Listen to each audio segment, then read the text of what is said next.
Hello and welcome to week 5. This week is on typography. Now, typography is a word that you maybe have not heard that much about in your life, but it is really looking at the fonts that we use and the types of fonts that we use. So this week is really important because in any type of graphic design presentation that you're going to be doing, definitely for the next couple weeks as we really focus on our graphic design weeks, you need to be thinking about fonts and what fonts you're using. Now, last week in my lecture, I talked a little bit about how you want to stay away from cursive. And if you were wondering why I went off on cursive and how it's hard for a lot of people to read, it doesn't show up very well. The readings this week is going to go a lot more in depth into why you want to be careful with some of the fonts.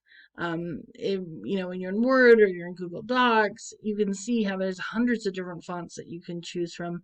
Most of them we don't ever use, or we use sparingly, but really the readings this week are really going to help you start thinking about what fonts you want to use and things that you're creating, as well as you're going to have the opportunity to design your own font. And before you get overwhelmed by that comment, you're just going to design one letter, and it can be as basic or as complex as you want it to be. I want you to really have fun with this assignment and try different things. If it's something that you like, you're welcome to expand on it. Your option during your final project in this class that we'll start talking about next week. But you can definitely continue this typography um, um, topic as we go for that final. So let's look at the readings for this week. There are a couple. There's an overview of typography, and I'm going to review that article really quick. It says on it takes about 8 minutes to read the whole thing again. Skim it for information, but it does give a really good general background of typography. And if this is something that you've never thought of before, I find that most people need some kind of background so you know why we're talking about what we're talking about. This one's all about spacing. This one's kind of the background on typography. Where is this coming from? There's a really good article on typography and web design that I do want everyone to read. I realize not everyone's going into web design, but your final project in this class will be to either create a website or to create a portfolio. And the content in this article is really helpful for that, as well as for the readings for this week, because we all read websites. You're currently on a website in Canvas, and so it's interesting to look at the types of text that are used in websites and to start thinking about why they are used and what fonts are better than others. Now, most of the recommended readings, which again you're not required to read, except I made an exception for this one. I do want you to choose one of these articles to read for your discussion posts. There's examples of typography art projects, some really cool things that people do with fonts for art, different typography fonts. Has a collection of articles on typography, so if you click on it, there's a whole link, or there's links to multiple articles on multiple different topics that maybe are more applicable to you. Here's one on fonts that are in use for magazines, websites, etc. So if that's something you're interested in. Now this one, you may have heard there's a lot of jokes out there on excuse me, on Comic Sans. There's a popular meme that it's like takes place in an office, and it says, "We in this office don't use Comic Sans. We're not children." And so this whole article about is why people hate Comic Sans. And if you've seen that, this explains some of it. And if you have not seen it, then maybe don't choose that article. But that's Comic Sans is hated. It was really created for one specific purpose, and it has people seem to really like it, and that's kind of because of the roundness of the font itself does create more of a childlike approach, and people absolutely hate it often for a lot of reasons. So anyway, those are the readings. I do want to review this one, which is the first one for everyone. Typography, okay? Again, so if we look at this here, someone has created their own font graphics in this way. I think if I had to read an entire essay in this created font, I might suggest that the student redo it in Times New Roman. Why do every professor that you had probably have asked you to write in Times New Roman? Well, there's a lot of reasons for it. Times New Roman is easy to read. Um, and again, as we go through typography, it makes more sense. So, again, it's looking at the fonts. So these are, so we have serif, sans serif, and decorative. Now, sans means without. So you can see here on serif, we've got the little, and they're circled here in red that you can see on this article, but they're little embellishments on the ends um, of the letters themselves. Now, these embellishments work really great for headings. Often in headings on a website, you will see a serif font because it has little embellishments. Sans serif means that it doesn't. You can notice here there aren't the little things that come up on the ends. Okay, with that. And then there's also a lot of decorative um, fonts as well that are used for a variety of reasons. Okay, so you really want to, if you ever wanted what sans serif, what does that mean? There you go. So it's showing here different titles and then with different information, good pairings and bad pairings. You can see here we've got a serif one.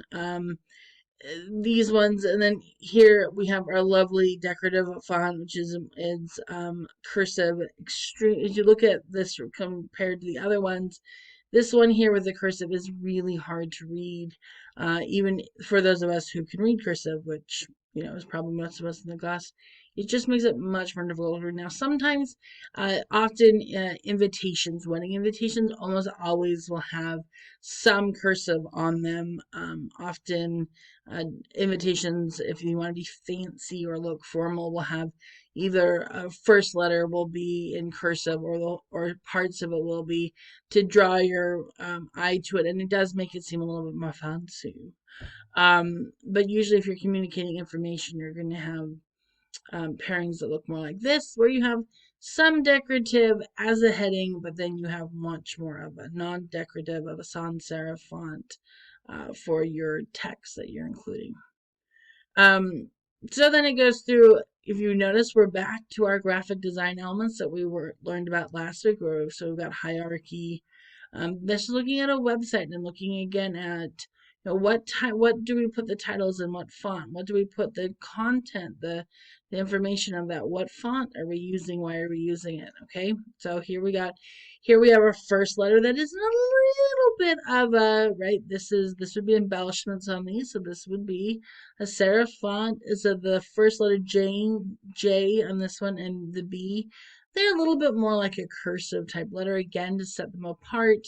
And we've got menu here and different fonts as you're going. So hierarchy is, since this isn't a serif and the rest of them are not, our eye is drawn to that, and that's a reason for doing it. Contrast. So we're looking at color contrast, but you're also looking at what is in small letters, what's in large letters. Usually we are looking at what's in large. This one's in red. That also makes it stand out.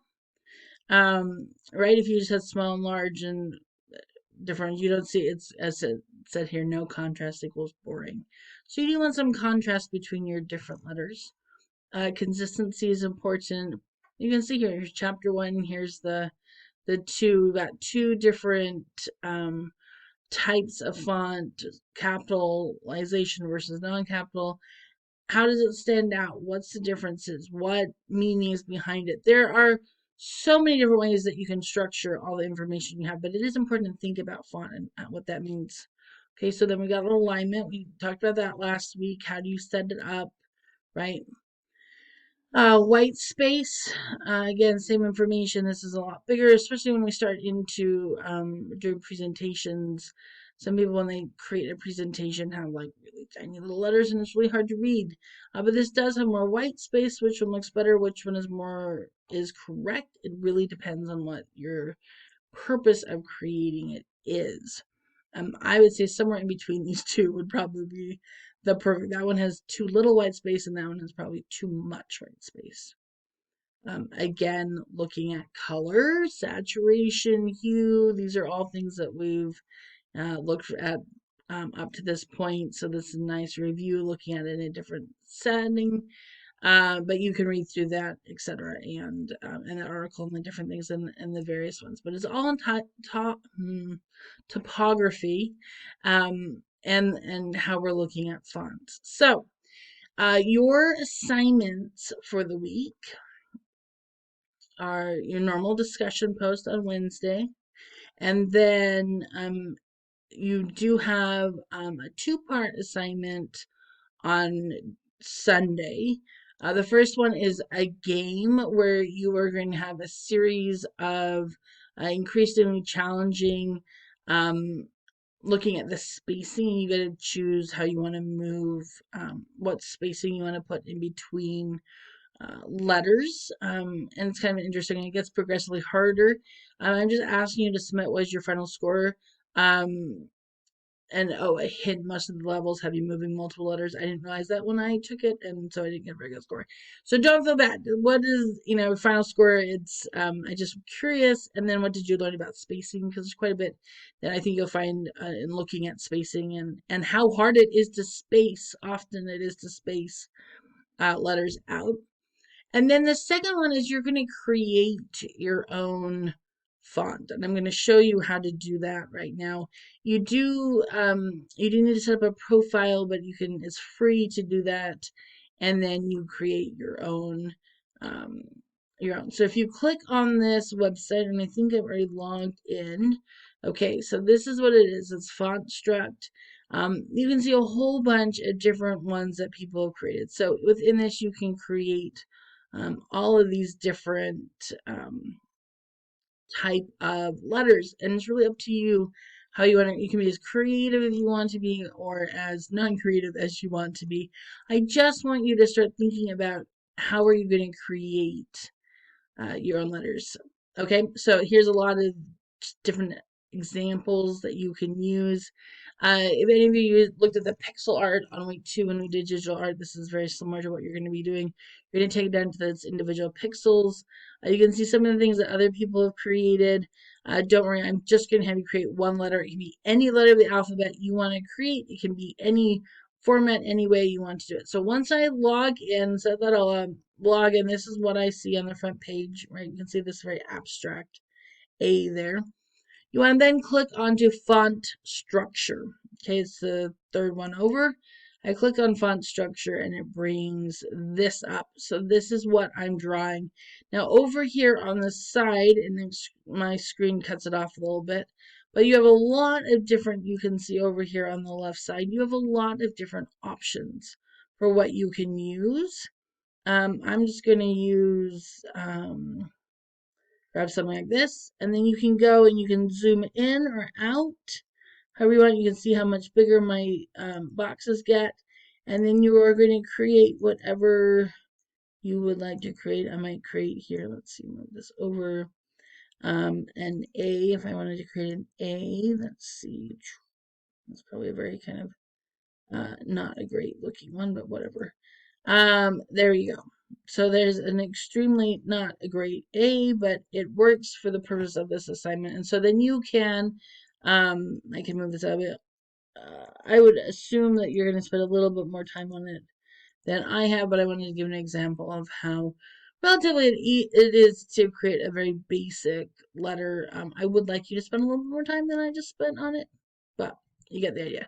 Then you can download it and then just upload that as your assignment, or you can take a screenshot. That is fine too. But that is what, and you can do a whatever letter. You can do more than one letter if you'd like. There's a menu, and you do have an edit, undo. You can view. There's extra grids. A way to do it. You can mod it. You can flip horizontal, vertical, etc., etc., different things like that, and then you can just save it. So that is our assignments this week. I want you to have fun with this. I think there's a lot to be learned about typography that most people have never really thought about. And if this is something you have, then that's fantastic as well. So email me with any questions or concerns. Thanks, everyone.